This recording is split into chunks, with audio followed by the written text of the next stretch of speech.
دوستوں ہم نے کہا تھا کہ اس کے 2 حصے ہوں گے. شعری نشست کے لیے بالکل وقت بچا نہیں ہے، لیکن میں چاہوں گا کہ عابد علی بیگ صاحب سے چند اشعار ضرور سنے جائیں. آپ کی بھرپور تالیوں میں عابد علی بیگ صاحب.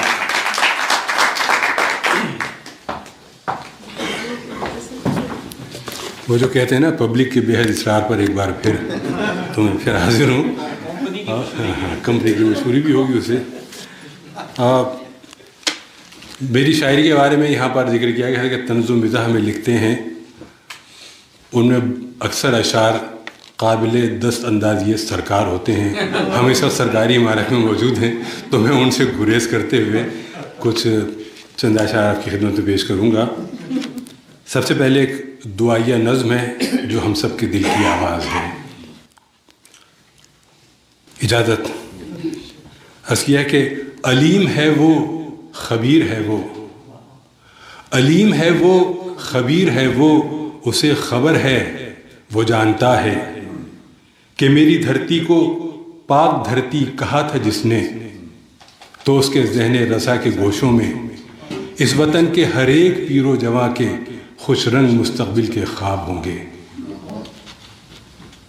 کہ میری دھرتی کو پاک دھرتی کہا تھا جس نے، تو اس کے ذہن رسا کے گوشوں میں اس وطن کے ہر ایک پیر و جواں کے خوش رنگ مستقبل کے خواب ہوں گے.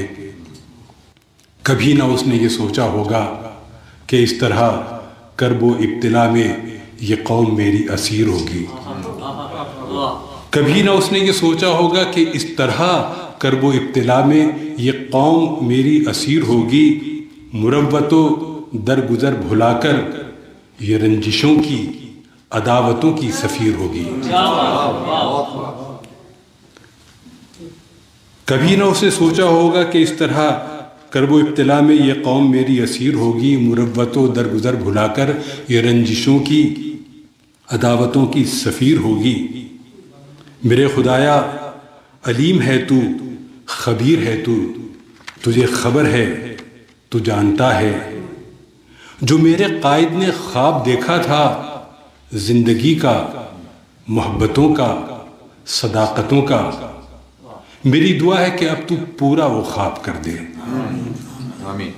جو میرے قائد نے خواب دیکھا تھا زندگی کا، محبتوں کا، صداقتوں کا، میری دعا ہے کہ اب تو پورا وہ خواب کر دے. جو ذلتوں میں، جو پستیوں میں گرے ہوئے ہیں انہیں تو اب آفتاب کر دے.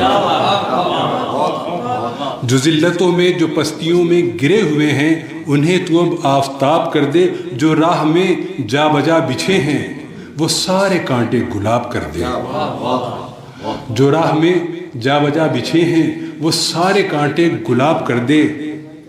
میرے خدایا علیم ہے تو، خبیر ہے تو، تجھے خبر ہے تو جانتا ہے. میری دعا میں اثر نہیں ہے، میری دعا باریاب کر دے. بہت شکریہ. ایک دو اشعار. جی جیسے میں نے ذکر کیا تھا طنز و مزاح میں تھوڑا سا مسئلہ ہے یہاں پر. بہرحال میں کچھ اشعار ایسے سنا دیتا ہوں جو کہ تھوڑا سا بچا کے، جس میں ایک تو ہمارے کامران کامی صاحب کی پسندیدہ، انہوں نے ہاتھ کھڑا کر دیا ہے کہ ان کے لیے وہ ایک مومن کا ایک بڑا مشہور شعر ہے جس کے بدلے میں غالب پورا دیوان دینے کو تیار ہو گئے تھے. کیا تھا وہ؟ جب کوئی تم میرے پاس ہوتے ہو گویا جب کوئی دوسرا نہیں ہوتا.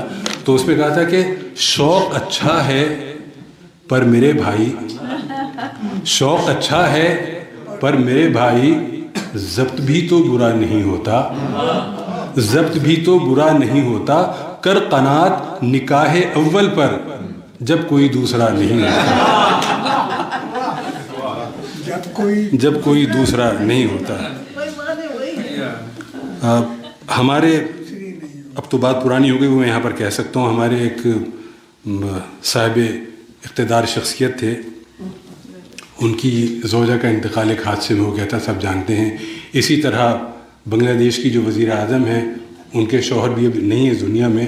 تو رضوی صاحب بہت ہوتے ہیں، کیونکہ یہ میں نے جنگ ہانگ کانگ میں یہ قطعہ لکھا تھا اسے بہت پہلے. تو وہ قطعہ کچھ یوں تھا، میں نے ان کو مخاطب کر کے کہا تھا کہ لنڈورے کب تلک یوں ہی پھریں گے آپ اے صاحب،